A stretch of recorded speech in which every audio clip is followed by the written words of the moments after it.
Hello friend, NBK GS classes में आपका स्वागत है। बीपीएससी प्रारंभिक परीक्षा एवं मुख्य परीक्षा तथा अन्य किसी भी परीक्षा जो कि जीएस बेस्ड समान अध्ययन आधारित जो परीक्षा होता है उसके लिए भारत का स्वतंत्रता संग्राम फ्रीडम मूवमेंट काफ़ी इंपॉर्टेंट टॉपिक है। इसी को ध्यान में रखते हुए आज मैं भारत का स्वतंत्रता संग्राम से संबंधित 5वां वीडियो क्रांतिकारी आतंकवाद अपलोड कर रहा हूँ। इसके पूर्व भी मैंने 5 वीडियो अपलोड किया है। अगर आपने अब तक ये 5 वीडियो नहीं देखा तो काइंडली एक बार मेरा जो चैनल है उसके प्लेलिस्ट में जाके एक बार ज़रूर देख लीजिए। जो बीपीएससी की तैयारी कुछ अभ्यर्थी कर रहे थे उनके द्वारा ये सुझाव दिया गया कि सर आप जो भी टॉपिक डिस्कशन करते हैं उसके लास्ट में जो कुछ भी पॉसिबल क्वेश्चन 10-15 हो सकते हैं उस पर जरूर डिस्कशन कीजिए, जो कि हम लोग की प्रारंभिक परीक्षा में हेल्प करेगा। इसी को ध्यान में रखते हुए आज से मैं जो भी टॉपिक डिस्कस आगे करूँगा उससे संबंधित 10 से 15 क्वेश्चन मैं जो भी पॉसिबल उस टॉपिक से हो सकते हैं उसको मैं डिस्कशन करूँगा आपके साथ। इसलिए इस वीडियो के अंत तक आप जरूर बने रहिए। आज का जो टॉपिक है वो है क्रांतिकारी आतंकवाद या कहें क्रांतिकारी राष्ट्रीय आंदोलन, रिवोल्यूशनरी टेररिज्म। जो आतंकवाद किसको कहेंगे? ये जो आतंकवाद है, ये आतंकवाद एक तरह की हिंसात्मक गतिविधि है। अगर कोई भी व्यक्ति या कोई संगठन अपने आर्थिक, राजनीतिक एवं विचारधारा, उनका जो विचारधारा है, आइडियोलॉजी है, उस लक्ष्य की पूर्ति के लिए अगर किसी देश या किसी देश के नागरिकों को निशाना बनाते हैं तो उसको टेररिज्म हम लोग कहेंगे, आतंकवाद कहेंगे। लेकिन उस समय जो आतंकवाद है वो नेगेटिव रेफरेंस में ना हो के हम पॉजिटिव रेफरेंस के रूप में देख सकते हैं, क्योंकि उस समय जो ब्रिटिश गवर्नमेंट के द्वारा जो दमन किया जा रहा था बड़े पैमाने पे, उससे लड़ने के लिए ही वो आतंकवाद का सहारा लिए। हम जो भारत में जो क्रांतिकारी आतंकवाद है वो 2 चरणों में हम इसको उदय देख सकते हैं। एक तो पहला जो चरण होता है उसका जो पीरियड है 1905 से लेकर 1914 तक, जो प्रथम विश्व युद्ध स्टार्ट होने के पहले तक। अभी प्रथम विश्व युद्ध के बाद विदेशों में क्रांतिकारी गतिविधियों का प्रचार प्रसार बड़े पैमाने पर हुआ, वहाँ से उनका संचालन हो रहा था। जो द्वितीय चरण है वो है 1920 के दशक में से लेकर 1928-29 तक द्वितीय चरण देख सकते हैं। दोनों को जो वर्किंग स्टाइल था या आइडियोलॉजी था उसमें काफ़ी डिफरेंसेस हैं। जो द्वितीय चरण में हम लोग देखते हैं कि जो क्रांतिकारी गतिविधियाँ थी उनके झुकाव जो समाजवाद के प्रति, सोशलिज्म के प्रति काफ़ी हम लोग देखते हैं। अब है कि क्रांतिकारी आतंकवाद के उदय का क्या कारण था। तो उस समय के जो तत्कालीन राजनीतिक प्रदेश थी, उसमें जो तत्कालीन राजनीतिक प्रदेश था उससे मोहभंग की स्थिति पैदा हो गई थी। बंगाल विभाजन के बाद हम लोग देखते हैं कि सरकार की दमन की नीति काफ़ी बड़े पैमाने पर होती है। स्वदेशी आंदोलन की विफलता हम लोग ऑलरेडी डिस्कशन कर चुके हैं। तो स्वदेशी आंदोलन के समय गवर्नमेंट के द्वारा बहुत क्रूर दमन युवाओं पे या उस समय के जो राष्ट्रवादी नेताओं थे उन पे होता है। उस समय तक नरमपंथी अव्यवहारिक हो चुके थे एवं गर्मपंथी भी असफल सिद्ध हो चुके थे। इसलिए बम और पिस्तौल के प्रति उनका विश्वास, वहाँ उस समय के युवा वर्ग थे उनका झुकाव अधिक हो रहा था। उस समय के जो आयरिश राष्ट्रवादी थे एवं रूसी निहिलिस्ट द्वारा जो वीरतापूर्वक कार्य कर रहे थे उसका भी भारतीय युवकों पर काफ़ी उत्प्रेरक का काम किया। वो हम देखते हैं कि 1905 में आयरिश राष्ट्रवादियों के द्वारा बड़े पैमाने पे अपने देश की स्वतंत्रता के लिए जो क्रांतिकारी आतंकवाद के रूप में कुछ गतिविधियां संचालित की गई, उससे भी वहाँ उस समय के युवा वर्ग थे वो काफ़ी उत्प्रेरित हुए। आनंद मंथ में व्यक्तिगत वीरता के लिए काफ़ी साहित्य उसमें लेख के रूप में लिखे गए, जिससे कि उसमें के युवा वर्ग काफ़ी प्रोत्साहित हुए। बंगाल में युगांतर एवं संध्या काफ़ी इंपॉर्टेंट है। ये दोनों समाचार पत्र के द्वारा उस समय के क्रांतिकारी विचारधारा था उसको प्रचार प्रसार किया जा रहा था। हम लोग देखते हैं कि जो युगांतर काफ़ी इंपॉर्टेंट है। इसमें जो बैरिसर सम्मेलन हुआ था उसमें कहा गया था कि जो ताकत को ताकत से ही रोका जा सकता है। उस लेख में कहा गया कि जो उस समय के जो पुलिस का जो दमन बड़े पैमाने पे युवाओं पे या राष्ट्रवादी आंदोलन के कार्यकर्ताओं पे हो रहा था, उसमें कहा गया कि जो भारत की आबादी 30 करोड़ है, तो अगर 30 करोड़ का दोनों हाथ से यूज किया जाए, मतलब 60 करोड़ लोगों का हाथ जो क्रांतिकारी दमन अंग्रेज गवर्नमेंट के द्वारा हो सकता है, उसके लिए दोनों हाथ उठाने की आवश्यकता है। तो उस समय जो महाराष्ट्र में काल समाचार पत्र था उनके द्वारा भी क्रांतिकारी जो राष्ट्रवादी आंदोलन था, क्रांतिकारी विचारधारा था, उसके बड़े पैमाने पर प्रचार प्रसार किया गया। जो रूसी क्रांति आगे चलकर हम लोग देखते हैं, जो द्वितीय चरण होता है उसमें रूसी क्रांति के भारतीय जो क्रांतिकारी वर्ग थे उस पर भी काफ़ी उत्प्रेरण का काम किया। हम लोग देखते हैं कि रूसी क्रांति से जो समाजवाद का विचारधारा है वो द्वितीय चरण में हम लोग बड़े पैमाने पे क्रांतिकारी जो युवा वर्ग थे उन पे हम लोग उन पे असर देख सकते हैं। एक कार्यक्रम है कि क्रांतिकारी आतंकवादियों के द्वारा क्या क्या कार्यक्रम था, तो गुप्त समितियों का गठन हम लोग देखते हैं, जैसे अवने बालक मित्र मेला, इसमें गुप्त समितियां थी। इसका हम लोग गठन बड़े पैमाने पे देखते हैं। जो क्रांतिकारी विचारधारा का प्रचार प्रचार समाचार पत्रों एवं पैम्पलेट के माध्यम से हो रहा था। अभी हम लोग डिस्कशन किए युगांतर समाचार पत्र, संध्या समाचार पत्र, काल समाचार पत्र के माध्यम से उसमें आतंकवादी गतिविधियां थी, आतंकवादी विचारधारा था, क्रांतिकारी विचारधारा था, उसको बड़े पैमाने पे प्रचार प्रसार किया जा रहा था।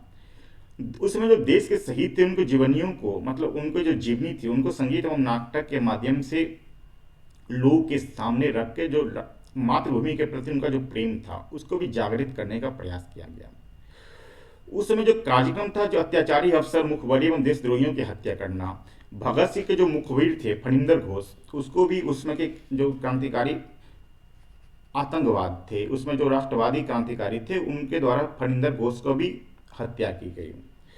डाका डाका हथियार खरीदने के लिए पैसा इकट्ठा करना, उस समय जो कार्यक्रम चलाना था उनको उसके लिए बड़े पैमाने पे हथियार बारूद की आवश्यकता होती थी, उसी को ध्यान में रखते वो डाका डालते थे। 1925 का काकोरी कांड काफ़ी फेमस है। उसमें जो ट्रेन जा रही थी जिसमें खजाना था सरकार का, उसको बड़े लूट लिया गया था। वो उस लूट से ही वो क्रांतिकारी आतंकवादी थे वो हथियार खरीदते थे। अब है कि विभिन्न क्षेत्रों में प्रचार प्रसार कैसे हुआ, तो ये काफ़ी इंपॉर्टेंट है, इसको थोड़ा आप लोग ध्यान रखिएगा। इससे क्वेश्चन डायरेक्ट रूप से आ सकते हैं, इसलिए मैं यहाँ पे जो भी इंपॉर्टेंट है उसको मैं रेड कलर से डिनोट कर दिया हूँ। इसमें 1918 की जो विद्रोह समिति की रिपोर्ट है उसमें कहा गया कि भारत में क्रांतिकारी आतंकवाद की शुरुआत महाराष्ट्र में हुई है। इसकी शुरुआत हम लोग देखते हैं जो रामोसी कृषक दल के द्वारा महाराष्ट्र में आतंकवादी गतिविधियों क्रांतिकारी गतिविधियां थी उसके शुभारंभ किया गया वासुदेव बलवंत फड़के के द्वारा। लेकिन जो पहली आतंकवादी घटना थी वो 1897 में हुई थी चापेकर बंधुओं के द्वारा। उसमें रेड एवं एमर्स की हत्या की कर दी गई थी। चापेकर बंधुओं दामोदर दल चापेकर और बालकृष्ण चापेकर, ये काफ़ी इंपॉर्टेंट है, कभी क्वेश्चन आते हैं इसमें प्लेग उसमें जो फैला था महाराष्ट्र में उस पर कहा गया था उनके द्वारा सही तरीके से प्रबंधन नहीं किया गया। उसके लिए जो बड़े पैमाने पर लोग मरे थे उसके लिए जो उसमें रेड एमर्स्टड ही दोषी थे, इसीलिए चापेकर बंधुओं ने उनकी हत्या कर दी थी। इंपॉर्टेंट है, सावरकर बंधु ने 1899 में मित्र मेला का गठन किया गया, एक गुप्त संगठन था। इस पे क्वेश्चन आते हैं। विनायक सावरकर बंधु में हो गए विनायक दामोदर सावरकर और गणेश दामोदर सावरकर, इन दोनों ने मिलकर 1904 में अभिनय भारत जो समिति थी उसका गठन किया था। ये काफी इंपॉर्टेंट है, इसको थोड़ा याद रखिएगा। उसी समय है कि जो अभिनय भारत के सदस्य थे दामोदर सावरकर ने उस नासिक जो मजिस्ट्रेट उसमें थे मजिस्ट्रेट जैक्सन उनके पे हत्या का आरोप लगा। उसमें नासिक षड्यंत्र केस के तहत उन पर मुकदमा चलाया गया। अब हम लोग बंगाल में देखते हैं तो बंगाल में जो प्रथम गुप्त संगठन था वो अनुशीलन समिति, काफी इंपॉर्टेंट, इस पे क्वेश्चन आते हैं। अनुशीलन समिति इसकी जो स्थापना 1902 में पी मित्रा के द्वारा प्रथम मित्रा के द्वारा की गई है, तो इस वाला याद रखिएगा, इस पे क्वेश्चन काफी ज्यादा पूछे जा चुके हैं कि अनुशीलन समिति की स्थापना किसने थी, तो वो पी मित्रा प्रथम मित्रा के द्वारा की गई कलकत्ता में 1902 में। वाणिंदर नाथ घोष के द्वारा भवानी मंदिर पुस्तक लिखी गई है जिसमें क्रांतिकारी कार्यों के संबंध में विस्तृत जानकारी दी गई है। तो भवानी मंदिर किसके द्वारा लिखा गया, तो वाणिंद्रनाथ घोष के द्वारा। तो इस पे क्वेश्चन आते हैं। जो अनुशीलन समिति जो गठित हुआ था उसके दो सदस्य थे, वाणिंदर घोष और भूपेंद्र, इन दोनों ने मिलकर युगांतर नामक समाचार पत्र का प्रकाशन किया गया। युगांतर काफी इंपॉर्टेंट उसमें के समाचार पत्र थे। बंगाल में जितने क्रांतिकारी विचारधारा, इवन बंगाल में नहीं पूरे देश में जितने क्रांतिकारी विचारधारा का प्रचार प्रसार हुआ उसमें युगांतर नामक जो समाचार पत्र है उसमें काफी प्रमुख भूमिका निभाई थी। इसमें कई लेख प्रकाशित हुए थे। उन लेखों का संग्रह का एक पुस्तक का नाम दिया गया है, उसका नाम है मुक्ति कौन पाथे। तो ये इंपॉर्टेंट है, तो इसको थोड़ा याद रखिएगा, क्वेश्चन इससे डायरेक्ट रूप से पूछे जाते हैं।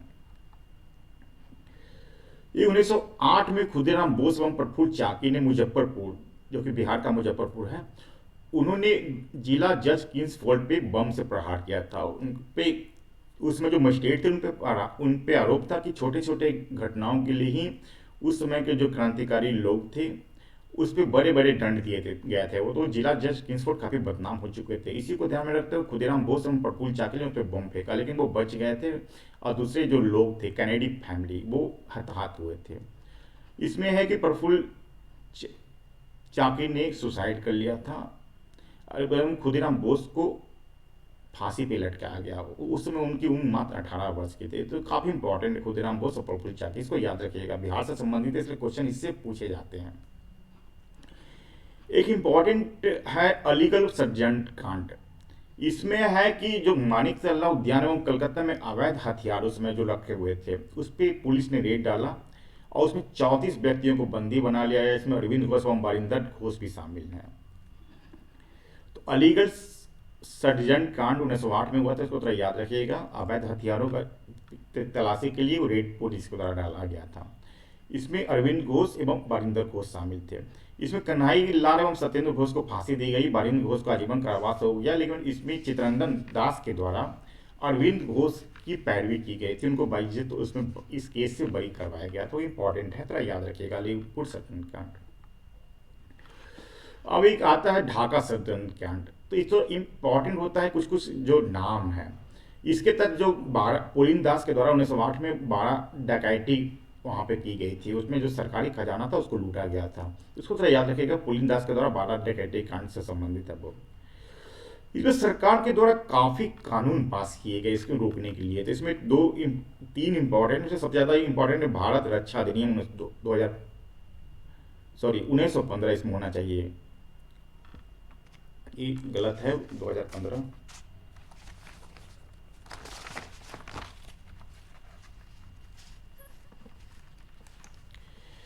इसमें है कि पूर्व में कई जो एक्ट पारित किए गए थे, लेकिन उसमें बड़े पैमाने प्रथम विश्व युद्ध के पहले बहुत बड़े पैमाने पे क्रांतिकारी आतंकवाद का प्रचार प्रसार हो रहा था। उसी को सब जो पूर्व के कानून थे उनको सम्मिलित करते हुए भारत आतंक रक्षा अधिनियम 1915 पारित किया गया। ये काफ़ी ड्रैकोनियन नियम रूल था। इसमें बड़े पैमाने पे जो क्रांतिकारी राष्ट्रवादी या क्रांतिकारी जो आतंकवादी उसमें कह सकते हैं उनको धरपकड़ किया गया, उनको आजीवन कारावास दिया गया, कुछ को फांसी दिया गया।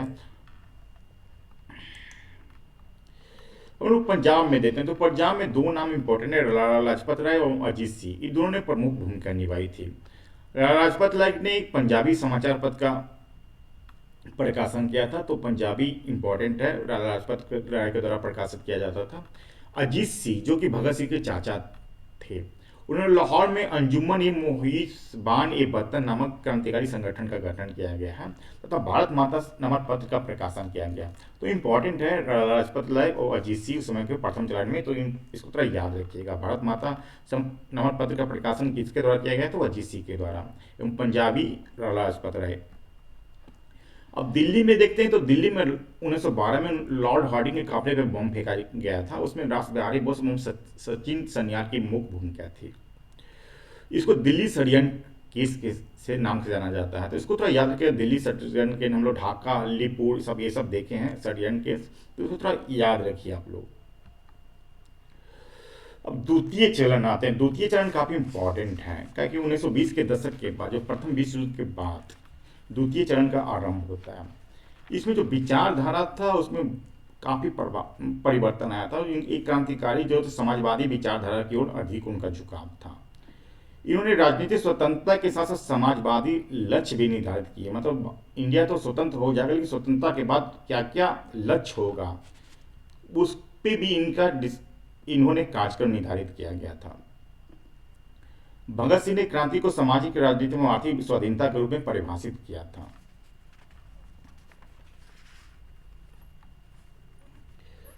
जो द्वितीय चरण थे उसमें इन क्रांतिकारियों का कार्यक्रम था सारे भारत में स्वतंत्र मजदूरों किसानों की राज स्थापित करना।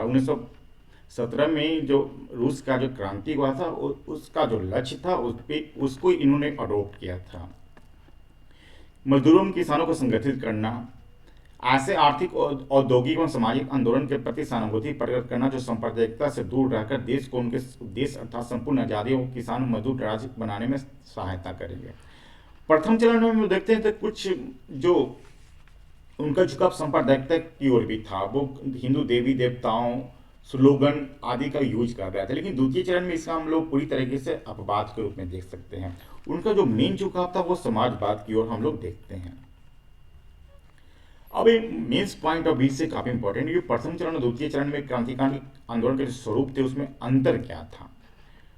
तो इसमें हम लोग देखते हैं कि प्रथम चरण में जो आतंकवादी नेता थे वो राष्ट्रवादी थे, उनका जो झुकाव था वो धर्म एवं रहस्यवाद के प्रति देखते हैं।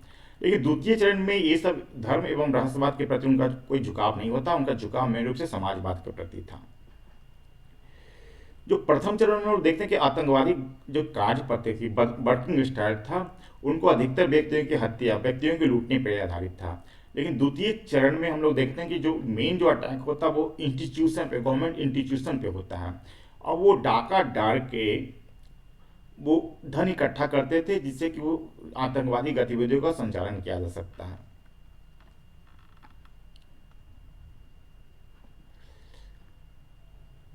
हाँ, जो प्रथम चरण में जो आतंकवादी थे वो राष्ट्रवादी थे, वो सिर्फ ब्रिटिश साम्राज्य को हटाना चाह रहे थे। स्वतंत्रता के बाद उनकी क्या समाज का संरचना होगी, कैसे सरकार चलेगी, इस पर उनका कोई निश्चित कार्यक्रम नहीं था।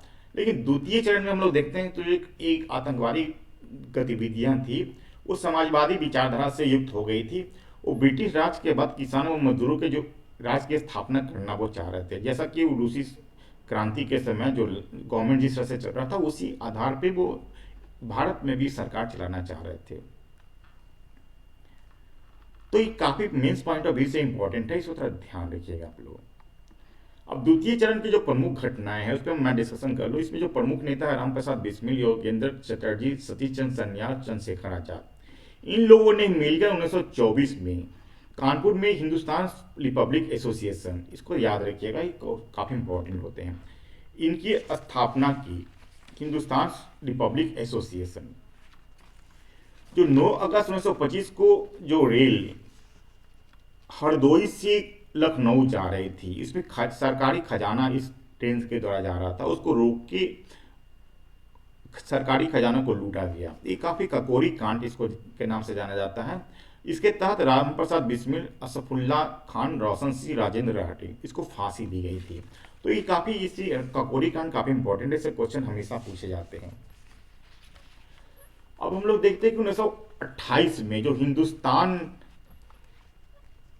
रिपब्लिक एसोसिएशन बना था उसमें सोशलिज्म का, समाजवाद का टर्म भी जुड़ जाता है। तो जो फिरोज शाह कोटला मैदान है दिल्ली में, आप लोग जानते होंगे, यहाँ पे क्रिकेट स्टेडियम भी है, आजकल जो क्रिकेट खेला जाता है। तो भगत सिंह फणिंद्रनाथ बोस राजगुरु ने 1928 में फिरोज शाह कोटला मैदान में हिंदुस्तान सोशलिस्ट रिपब्लिक एसोसिएशन की स्थापना की थी। इसमें जो मेन भूमिका निभाई थी वो चंद्रशेखर आजाद के, उनके कहने पे भी हिंदुस्तान सोशलिस्ट रिपब्लिक एसोसिएशन की स्थापना की गई थी। अन्य घटनाक्रम में हम लोग देखते हैं कि 1928 में भगत सिंह, चंद्रशेखर आजाद एवं राजगुरु के लाहौर में सॉन्डर्स की हत्या कर दी गई है थी। उसके बाद 1929 में इसी जो लाहौर में सॉन्डर्स की हत्या की गई थी उसी के आधार पर भगत सिंह, राजगुरु को फांसी दी जाती है, चंद्रशेखर आजाद भाग निकलते वहां से। 1929 में ये काफी इंपॉर्टेंट है। 1929 में भगत सिंह बटुकेश्वर दत्त ने केंद्रीय विधानसभा में 2 बम फेंके थे। ये काफी लो डेंसिटी का बम था, इसमें उनका उद्देश्य किसी को हताहत करना नहीं था। उनका कहना था कि जो गवर्नमेंट बहरा हो चुकी है उनको सुनाने के लिए कुछ आवाज करना, विस्फोट करना जरूरी है। तो ये भगत सिंह बटुकेश्वर दत्त एवं कई अन्य साथियों को वहां पे वो अपने आप को गिरफ्तार करवाते हैं, वो उनको जेल हो जाती है। जेल में उनके साथ बुरे सलूक किया जाता है। उनका कहना था कि उनके साथ राजनीतिक जो बंदी है वैसा व्यवहार किया जाए, इसी को, और उनके साथ जेल में बुरे सलूक नहीं किया जाए, इसी को ध्यान में रखते उनके जो भगत सिंह अन्य साथी थी उन्होंने भूख हड़ताल स्टार्ट कर दी थी। कहा जाता है कि 64वें दिन जतिन दास के भूख हड़ताल से मृत्यु हो गई। काफी इंपॉर्टेंट है जतिन दास, 64 दिन तक वो भूख हड़ताल पे रहे। कहा जाता है कि उनको जो उस समय भूख हड़ताल से उनका एक एक शरीर का जो अंग था वो काम करना बंद कर दिया गया था। उनकी जो सब यात्रा जो निकाली गई थी, जितने स्टेशन पर रुके उसमें काफी बड़े पैमाने पर लोगों ने उनका दर्शन किया था। तो जतिन दास काफी इंपॉर्टेंट नाम है, इसको याद रखिए आप लोग।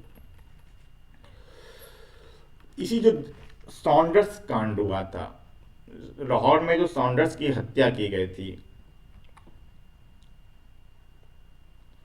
उसी में भगत सिंह, सुखदेव एवं राजगुरु को फांसी दी जाती है। इलाहाबाद के फील्ड पार्क में चंद्रशेखर आजाद भी पुलिस के मुकाबले में मारे जाते हैं।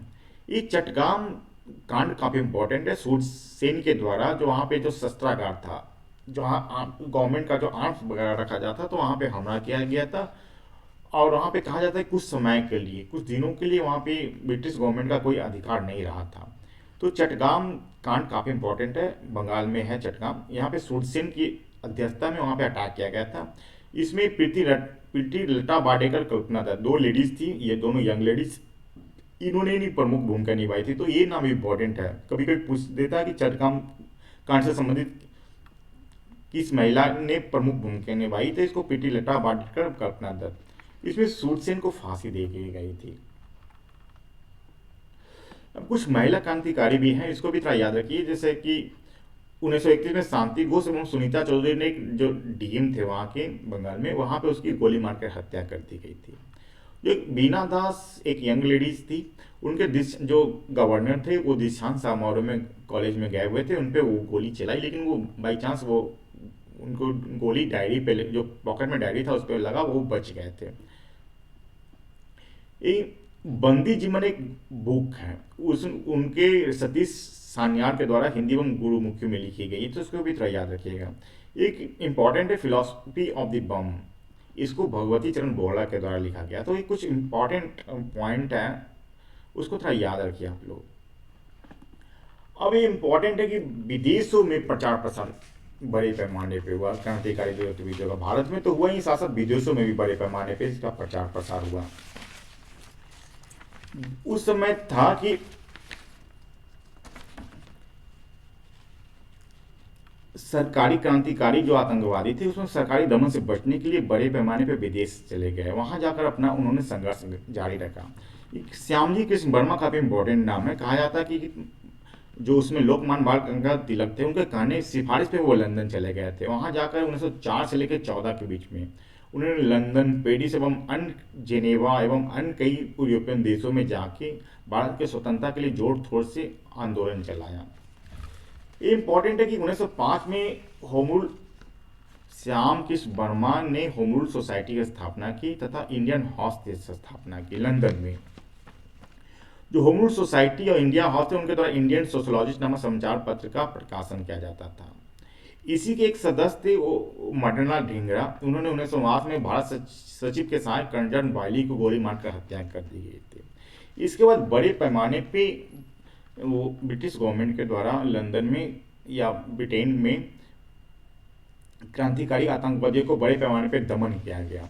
उसमें लंदन वो सुरक्षित नहीं रह गया था, इसलिए वहां से जो क्रांतिकारी आतंकवादी थे वो पहले यूरोप में गए। यूरोप में भी सबसे पहले फ्रांस में गए, लेकिन जब प्रथम विश्व युद्ध के बाद जो फ्रांस था वो ब्रिटेन गवर्नमेंट के साथ, ब्रिटिश गवर्नमेंट के साथ में लड़के लड़ी, तो उसके बाद फिर वो कनाडा चले गए, फिर अमेरिका चले गए, और साथ साथ जर्मनी में जाके जो ब्रिटिश गवर्नमेंट के जो विरोधी जो देश थे, जो प्रथम विश्व युद्ध में उनके अगेंस्ट जो लड़ रहे थे, वहाँ पे वो जर्मन जाके वहाँ पे वो ब्रिटिश गवर्नमेंट के विरुद्ध वो क्रांतिकारी आतंकवाद का संचालन कर रहे थे।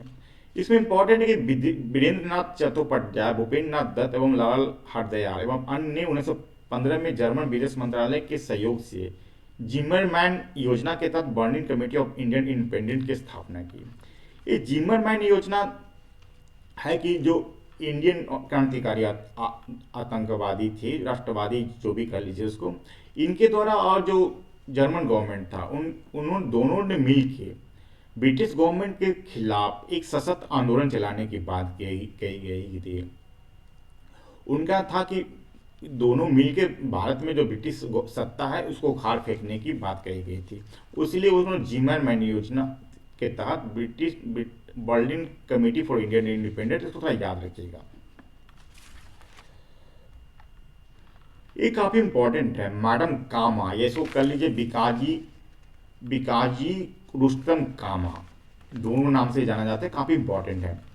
उन्होंने ये जो 1907 में स्टुटगार्ड है, ये जो जर्मनी में है, वहाँ पे भारत के प्रतिनिधि के रूप में अंतर्राष्ट्रीय इंटरनेशनल सोशलिस्ट कांग्रेस में भाग लिया था। वो द्वितीय इंटरनेशनल सोशलिस्ट कांग्रेस था, उसमें भाग लिया था।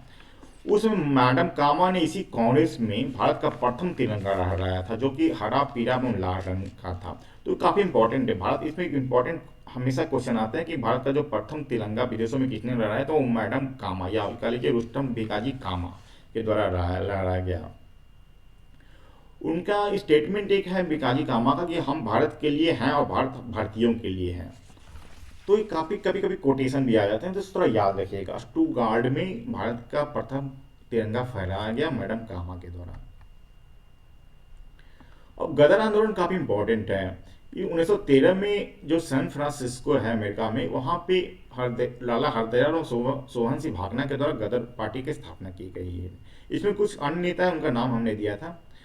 सोहन सिंह भाभना की अध्यक्षता में पोर्टलैंड में Hindustan association of Pacific court की स्थापना की जाती है। तो इसमें कुछ फैक्ट है जो कि मैंने यहाँ पे लिखा है, इसको थोड़ा याद रखिएगा। इसमें जो Hindustan association of Pacific court स्थापित की गई, उसका जो उद्देश्य था कि विदेश में भारत के लोगों के अधिकारों का रक्षा करना एवं भारत की आज़ादी के लिए लोगों के बीच प्रचार प्रसार करना।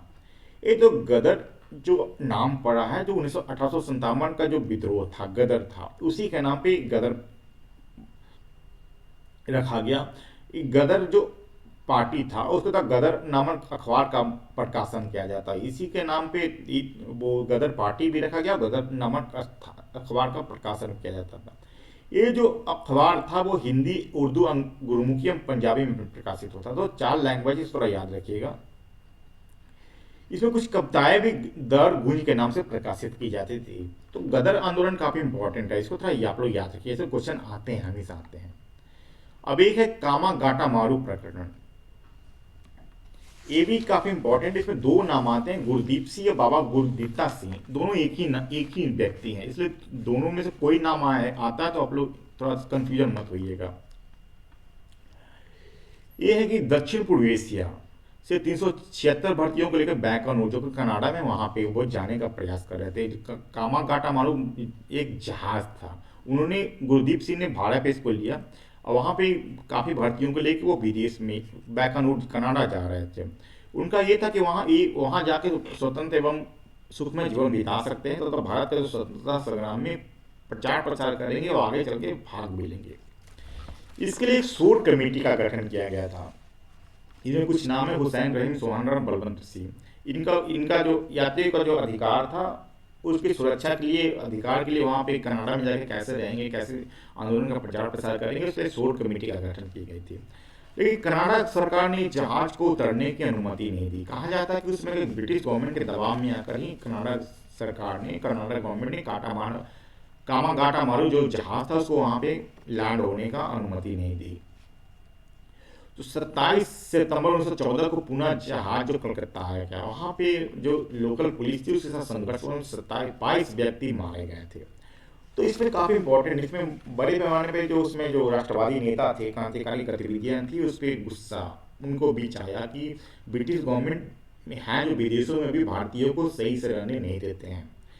तो इसलिए काफी क्रांतिकारी विचारधाराओं का प्रचार प्रसार हुआ। तो कामा गाटा प्रकरण जो कि 1914 में काफी इंपॉर्टेंट है, इसमें क्वेश्चन आते हैं। अब ये भी इंपॉर्टेंट है कि प्रथम स्थायी सरकार का गठन काबुल में किया गया जर्मनी गवर्नमेंट की सहायता के द्वारा। उसमें राजा महेंद्र प्रताप जो राष्ट्रपति चुने गए थे एवं बरकतुल्ला इसके प्रधानमंत्री बने थे। तो इंपॉर्टेंट है, इसको क्वेश्चन आप लोग देखिएगा। अब बिहार की क्या क्या गतिविधियां थी उसको हमने यहाँ पे डिस्कशन किया है कि जो उस समय जो बंगाल विभाजन का जो क्रम में इसका असर बिहार पे भी पड़ा है। बिहार में भी क्रांतिकारी गतिविधियों का प्रचार प्रसार हो रहा था। यहाँ पे 2-3 नाम है, डॉक्टर ज्ञानेंद्र नाथ, केदारनाथ बनर्जी एवं बाबू ठाकुर दास। ये 3 इंपॉर्टेंट है, उसमें की क्रांतिकारी गतिविधियों में बढ़ चढ़ के उन्होंने हिस्सा लिया था। बाबा ठाकुर दास ने पटना में 1906-7 में रामकृष्ण सोसाइटी की स्थापना की थी एवं दी मदर एंड समाचार पत्र का प्रकाशन किया था। तो इम्पोर्टेंट है, तो याद रखिएगा।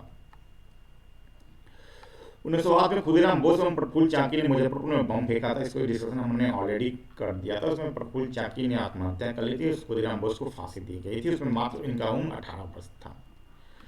जो पटना में अनुशीलन समिति, जो कि बंगाल में था, जो कमेटी थी, उसी तरह पटना में भी अनुशीलन समिति की जो स्थापना की थी वो सत्येंद्रनाथ सन्याल के द्वारा की गई थी।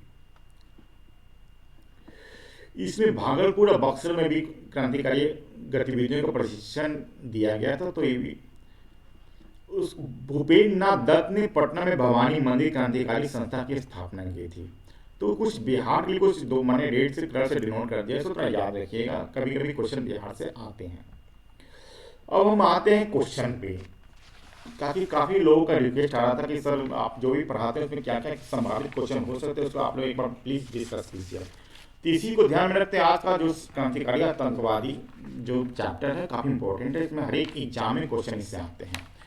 तो इसी को ध्यान में रखते हुए हमने इस आज का टॉपिक में 15 क्वेश्चन यहाँ पे सिलेक्ट किया है जो कि इंपॉर्टेंट है। इसको एक बार देख लीजिए। देखिए इसका मेन है कि आप लोग जो भी मैंने यहाँ पर डिस्कशन किया था पहले आप इसको आंसर करने का प्रयास कीजिए। मैं अभी इसको डिस्कशन में आंसर करूँगा, लेकिन पहले एक बार आप खुद कर लीजिए। जो कि अगर आप सही करते हैं या गलत करते हैं तो मैं जो बताऊँगा उससे आपको वो जो आंसर होगा वो काफ़ी दिनों तक याद रहेगा। तो इसमें है कि कौन सा समाचार पत्र क्रांतिकारी गतिविधियों को प्रचार प्रसार कर रहा था। तो इसमें चार का हमने नाम दिया है। जो बीपीएससी का जो क्वेश्चन का पैटर्न होता है ई, इसमें आर का हमने बोला है हम ई, ABCDE। तो इसमें इनमें से कोई नहीं होगा, एक से अधिक उत्तर। इसको भी मैंने यहाँ पे ऑप्शन में डाला है। तो समाचार पत्र हम लोग देख रहे थे युगांतर, संध्या एवं काल। युगांतर और संध्या समाचार पत्र बंगाल से प्रकाशित होता था, काल महाराष्ट्र से। तो तीनों क्रांतिकारी जो समाचार पत्र थे उनसे क्रांतिकारी गतिविधियों का प्रचार प्रसार होता। तो आंसर आपका होगा एक से अधिक उत्तर। तो हम लोग इसको अंगा, ये उत्तर हम लोग सही इसको मानेंगे।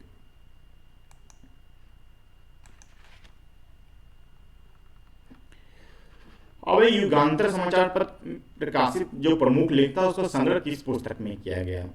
तो इसका हम लोग डिस्कशन कर चुके हैं कि जो युगांतर जो कि बाणेन्द्र घोष एवं भूपेन्द्र दत्त के द्वारा 1906 में स्थापित हुई थी, उसमें कई क्रांतिकारी गतिविधियों प्रचार प्रसार के लिए लेख लिखा गया। उनको जो संग्रह किया गया उसका पुस्तक का नाम दिया गया, तो वो है मुक्ति कौन पाथे। तो इसका आंसर होगा ग। अब है कि अपने भारत का गठन किसके द्वारा किया गया। तो अपने भारत का गठन, इसमें 4 ऑप्शन है। इसमें आप लोग याद अभी पढ़ाएं तो याद होगा कि जो इसका गठन जो सावरकर बंधु के द्वारा किया गया था। तो इसका आंसर क होगा। मुजफ्फरपुर बंद कांड से निम्नलिखित में से कौन संबंधित है। तो खुदीराम बोस, प्रफुल्ल चाकी, विनायक दामोदर सावरकर, बाणेन्द्रनाथ घोष, या इनमें से कोई नहीं। तो हम लोग देखते हैं कि जो मुजफ्फरपुर कांड जो कि अप्रैल 1908 में हुआ था, वो खुदीराम बोस एवं प्रफुल्ल चाकी दोनों ने मिलके जो जिला मुजफ्फरपुर के जिला जज थे किंग्सफोर्ड, उनकी हत्या का प्रयास किया गया था। तो खुद का दोनों सही है, लेकिन इसमें एक से अधिक का आंसर जो अंगा है वो सही होगा। तो इसमें इसका आंसर ई या अंगा है।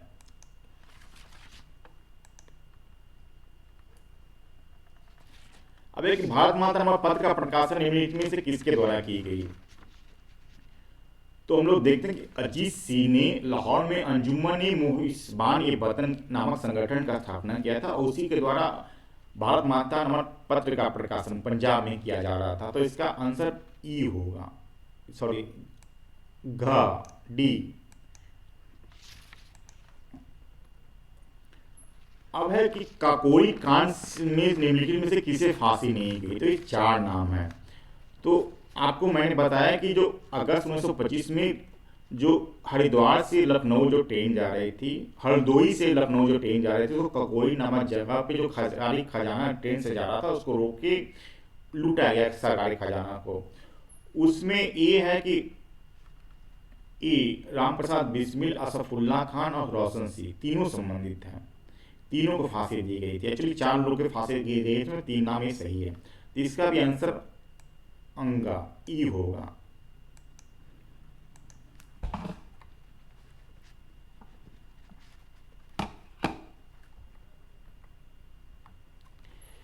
अब हिंदुस्तान सोशलिस्ट रिपब्लिक एसोसिएशन की स्थापना कब हुई? तो हम लोग देखते हैं कि 1924 में हिंदुस्तान रिपब्लिक एसोसिएशन की स्थापना होती है, लेकिन 1928 में फिरोजशाह कोटला मैदान में चंद्रशेखर आजाद के कहने पे भगत सिंह एवं अन्य साथियों के द्वारा हिंदुस्तान सोशलिस्ट रिपब्लिक एसोसिएशन की स्थापना हो जाती है। तो इसमें आंसर ग होगा। अब है कि भगत सिंह एवं बटुकेश्वर दत्त फांसी किस कांड के द्वारा किया गया था? तो भगत सिंह की फांसी या बटुकेश्वर दत्त को फांसी किस कांड के लिए दिया जाता है? काफी इंपॉर्टेंट है।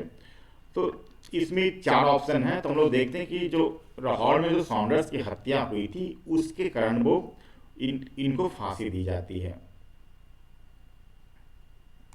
तो भगत सिंह को जो फांसी लाहौर में साउंडर्स के हत्या के कारण दिया जाता है।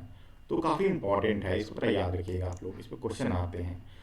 जो केंद्रीय विधानसभा में बम फेंकने के कारण तो काफी उतनी बड़ी घटना नहीं थी। काकोरी जो कांड होता है उसमें भगत सिंह संबंधित नहीं थे। चटगांव कांड इससे संबंधित सूरजसेन थे। तो ये भगत सिंह लाहौर में साउंडर्स की हत्या के कारण उनको फांसी दी गई थी। तो इसको थोड़ा याद रखिएगा। अब चटगांव कांड किससे संबंधित है? तो हम लोग देखें कि अप्रैल 1930 में सूरजसेन के नेतृत्व में चटगांव में जो सरकारी शस्त्रागार था, आर्म्स जो रखे हुए थे, उस पर हमला किया गया था। इसमें सूरजसेन के साथ साथ जो प्रीतिलता वाडेकर, कल्पना दत्त 2 यंग लेडीज थे, उन लोगों ने भी प्रमुख भूमिका निभाई थी। तो इसका आंसर ग होगा, सूरजसेन। ये इंपॉर्टेंट है चटगांव का, तो इसको याद रखिए आप लोग। अब गदर पार्टी की स्थापना किसके द्वारा की गई थी? तो गदर पार्टी की जो स्थापना होती है वो 1913 में लाला हरद्वार सोहन सिंह भाकना ने सैन फ्रांसिस्को जो कि अमेरिका में है, वहां पे गदर पार्टी की स्थापना की थी। तो इसका नाम है लाला हरदयार। अब है कि गदर पार्टी के द्वारा एक अखबार गदर के अखबार निकाला जाता था। वो किस भाषा में प्रकाशित होती थी? तो जो गदर अखबार था वो 4 भाषा में प्रकाशित होती थी, अंग्रेजी, उर्दू, गुरुमुखी और पंजाबी। तो यहाँ पे हम लोग देखते हैं अंग्रेजी और गुरुमुखी 2 ऑप्शन है। तो इसमें ये आंसर हो जाएगा अंगा। एक से अधिक जो ऑप्शन है इंपॉर्टेंट है, काफी बार यूपीएससी या बीपीएससी में पूछा गया है कि किस लैंग्वेज में होता था। तो 4 लैंग्वेज है, अंग्रेजी, उर्दू, गुरुमुखी और पंजाबी।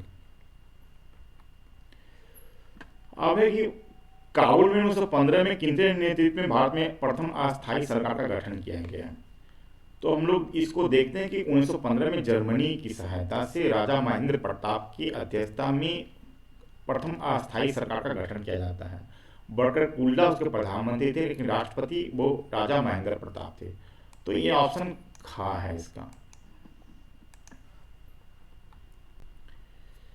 ये काफी इंपॉर्टेंट क्वेश्चन है कि भारत के प्रतिनिधि के तौर पे द्वितीय इंटरनेशनल जो सोशलिस्ट थे उसमें किसने भारत का प्रथम तिरंगा लहराया?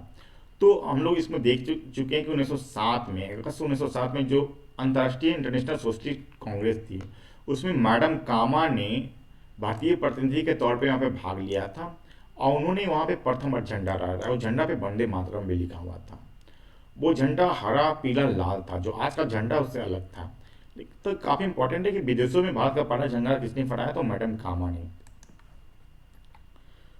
अब 2 बिहार से संबंधित है। बिहार में दी मदरलैंड समाचार पत्र का प्रकाशन किसके द्वारा किया जाता था? तो इसका आंसर होगा बाबा ठाकुर दास।